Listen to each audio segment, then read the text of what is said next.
என்ன சும்மா நோய் நோயின்னு வரமாட்டேனா? டைம் என்ன ஆகுது? வர வைங்க. என்னடா பப்ஜியா? ஆமா. யார்கிட்ட கத்திட்டு இருக்கு? அம்மாடா. உங்க அம்மாக்கு இப்ப எப்படி இருக்கு? நல்லா இருக்காங்க. டேய், எனக்கு இருந்தா அது செத்த போதுதான் எனக்கு நிம்மதியே கிடைச்சிருக்கு. நான் வெளியில போகும்போது இப்போ கேட்பேன், எங்க போற? அங்க போயிட்டுனா அடுத்த நிமிஷமே கால் பண்ணுவேன். எப்ப வருவ? நான் எல்லாம் முடிஞ்சு நான் வீட்டுக்கு வாசல் வரும்போது அந்த அந்த வாச படியில நிப்பா. சாப்பிட கூட மாட்டேன்டா.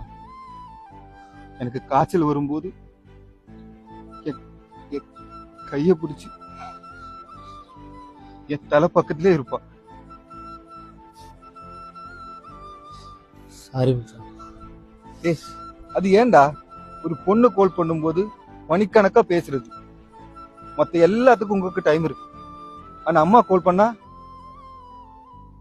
அது அது இருக்கும் போதுதான்டா. அது போடா, அது இல்லாதவனுக்கு தான் அதோட வலிய தெரியும். சாரி மச்சான். போடா. நான் போன பின்னும் நீ வாழ வேண்டும். எந்த மூச்சு உனக்குள்ளும் உண்டு. பாலெங்கும் வண்ணம். அம்மா